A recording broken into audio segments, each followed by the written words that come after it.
السلام علیکم، کیسے ہیں آپ سب لوگ؟ امید کرتی ہوں کہ سب ٹھیک ہوں گے۔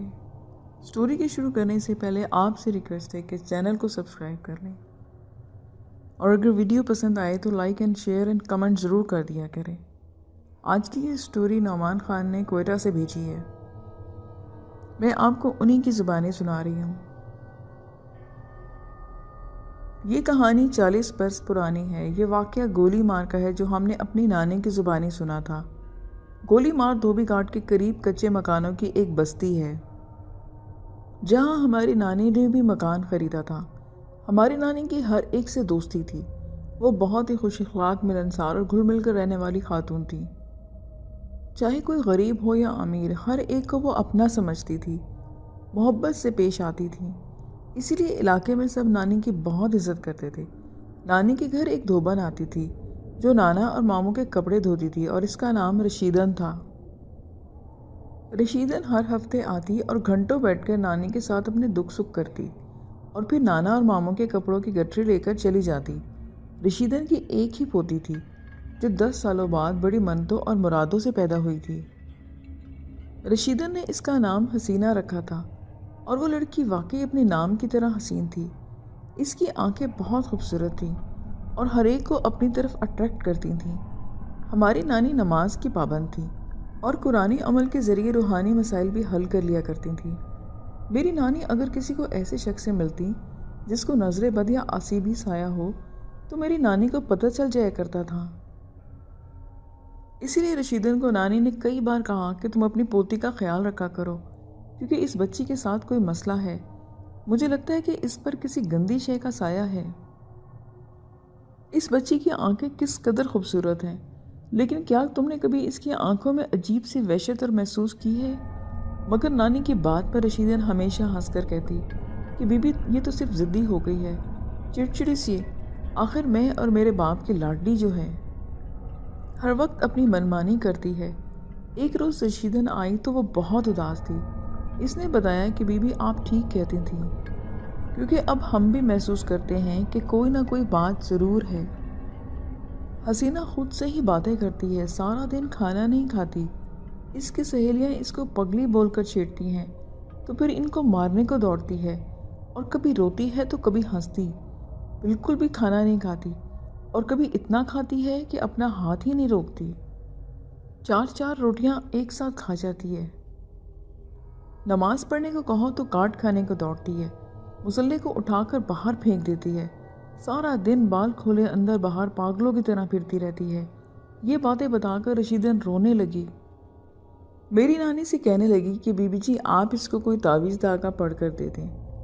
نانی نے کہا کہ میں کوئی تعویذ نہیں دے سکتی، کیونکہ میرا تعویذ اس پر اثر نہیں کرے گا، مگر تم کل ایک صاف بوتل لانا، میں پانی دم کر کے دوں گی، تم اس کو پلاتی رہنا، اللہ کرم کرے گا۔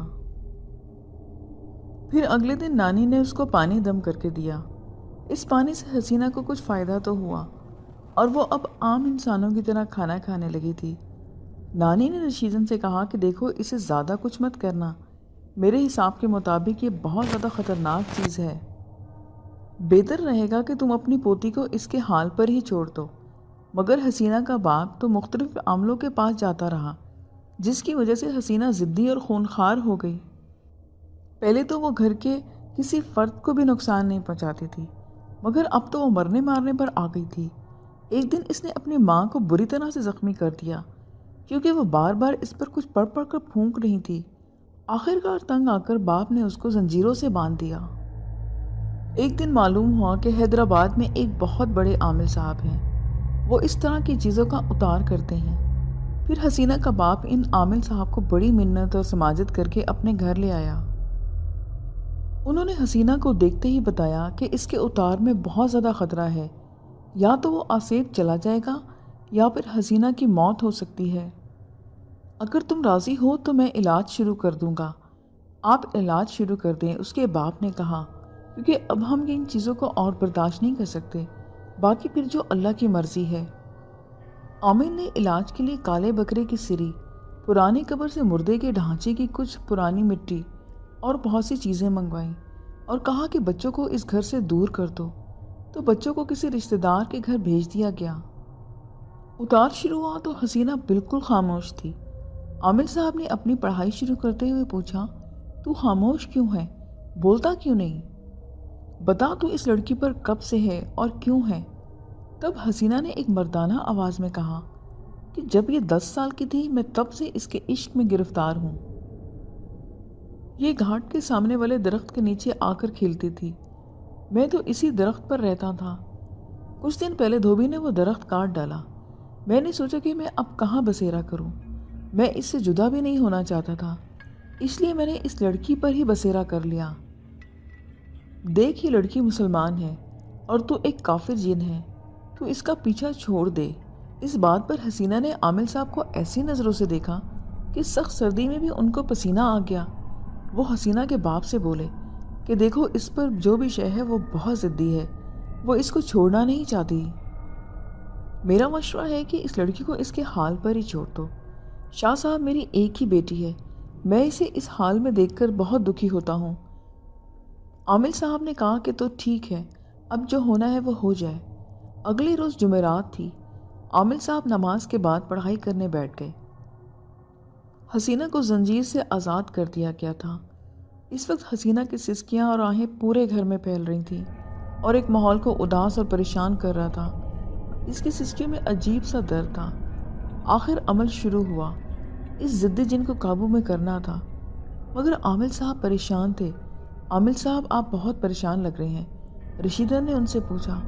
ہاں بی بی، میں زبان کا پابند ہوں، اس لیے تم لوگوں کا یہ کام کر رہا ہوں، مگر مجھے انتہائی خطرہ نظر آ رہا ہے، اپنے لیے بھی اور اب اس بچی کے لیے بھی۔ ابھی عامل صاحب نے پڑھائی شروع کی چند ہی لمحے گزرے تھے کہ حسینہ تو بے قابو ہو گئی۔ اس کے حلق سے اس طرح کی آوازیں نکلنا شروع ہو گئیں کہ سبھی لرز کر رہ گئے۔ حسینہ نے عامل صاحب کو اپنے بڑے بڑے ناخنوں سے بری طرح سے زخمی کر دیا۔ عامل صاحب کہنے لگے کہ یہ جن میرے بس سے باہر ہے، میں آپ سے معافی چاہتا ہوں، میں یہ عمل آگے نہیں کر سکتا۔ یہ کہتے ہی عامر صاحب نے گھر سے باہر کی راہ لی۔ پھر حسینہ کی ماں اور باپ دونوں ہی ڈر گئے۔ وہ سب باہر کی طرف بھاگے اور حسینہ چیختے چلاتی ہوئی دھوبی گھاٹ کی طرف گئی۔ باپ اور دادی نے اس کو پکڑنے کی بہت کوششیں کی، مگر وہ گھاٹ کی طرف دوڑتی ہوئی ایک دھوبی کی چلتی ہوئی بھٹی میں کود گئی۔ ماں، دادی اور باپ نے یہ منظر دیکھا تو وہ لوگ دہل کر رہ گئے اور حسینہ چند منٹوں میں ہی جل کر کوئلہ ہو گئی۔ جب اسے بھٹی سے نکالا گیا تو اس کی سانسیں ابھی چل رہی تھیں۔ اس نے اکھڑتی ہوئی سانسوں کے درمیان اپنی مردانہ آواز میں کہا کہ میں نے منع کیا تھا نا کہ ایسا مت کرو۔ میں حسینہ کو بہت چاہتا ہوں، میں اس کو کبھی نقصان نہ پہنچاتا، ہمیشہ خوش رکھتا، مگر تم لوگوں کی ضد نے اس کو یہی انجام پہ پہنچا دیا۔ یہ کہہ کر حسینہ کی گردن ایک طرف کو لڑک گئی۔ اس دوران تمام علاقے کے لوگ جمع ہو چکے تھے۔ جب میری نانی جان بھی اس بات کا پتہ چلا تو وہ بھی وہاں پر آ گئی۔ رشیدن اور حسینہ کے ماں باپ کا برا حال تھا۔ جوان بچی کی موت انہیں قرار نہیں دے رہی تھی۔ پھر میری نانی نے اس کو غسل دیا، کفن بھی نانی نے ہی پہنایا۔ کوئی قریب نہیں آ رہا تھا، صرف رشیدن اور نانی نے یہ کام انجام کیا۔ نانی نے حسینہ کے باپ سے کہا کہ دیکھو تم اپنی بیٹی کو اس جگہ دفن کرنا جہاں اس کے ارد گرد کوئی اور قبر نہ ہو۔ پھر اس کا جنازہ اٹھا۔ ساری رات اس علاقے میں ایک عجیب خوف طاری رہا۔ بعد میں اس بھٹی سے بھی حسینہ کے سسکنے کی آوازیں آتی رہیں، جس میں کود کر اس نے جان دی تھی۔ اس علاقے میں دھوبی نے وہ بھٹی بھی بند کر کے دوسری جگہ نئی بھٹی بنا لی تھی۔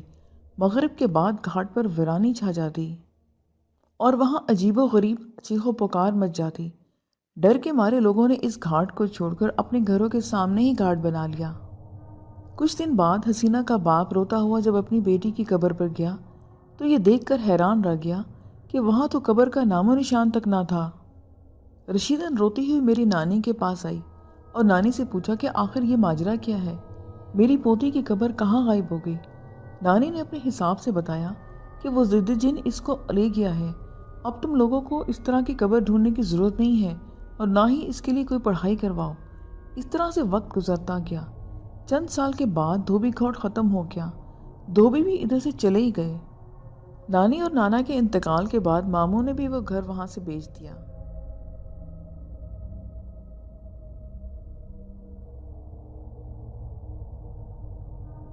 یہ سٹوری عائشہ نے سینڈ کی ہے۔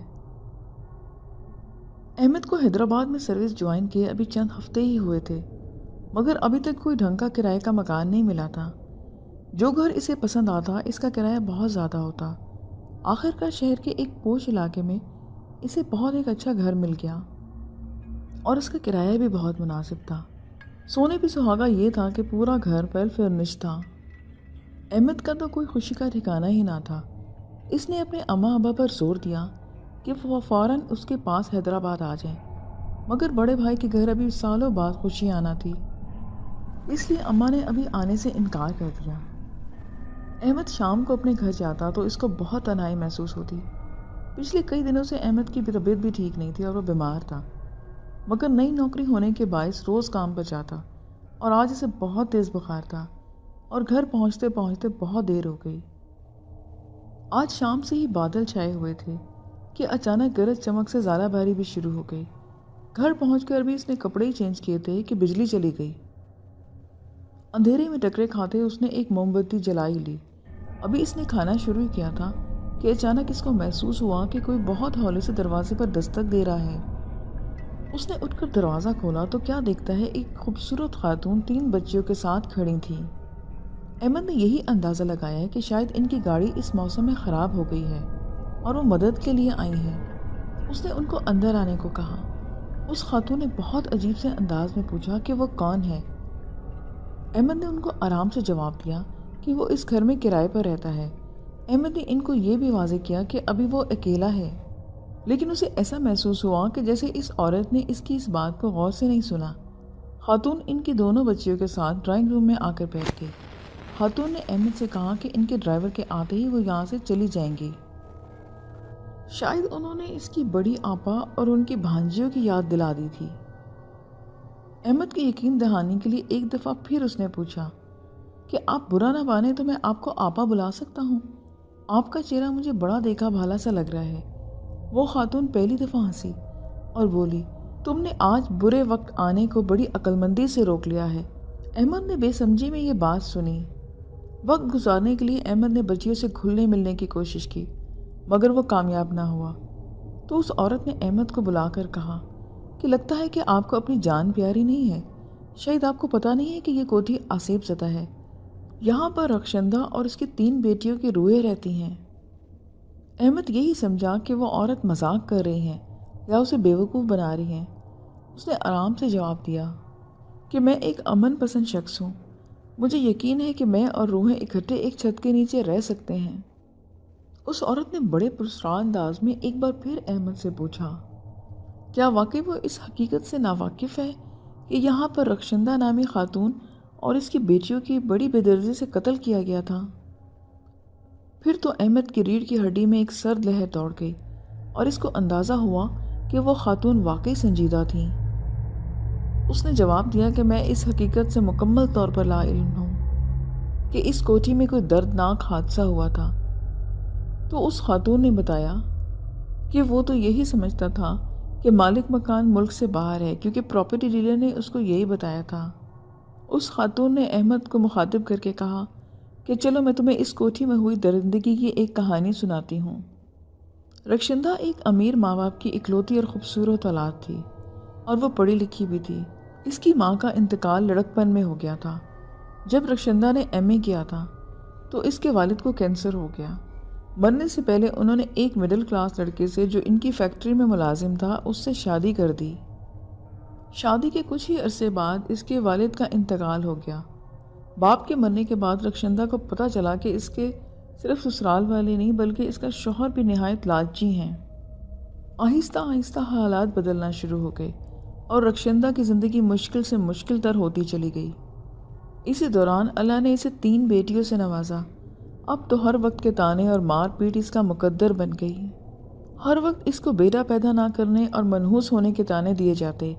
رخشندہ نے 1-2 دفعہ عزیز کو یہ کہنے کی غلطی کر دی کہ وہ اس کو طلاق دے دے۔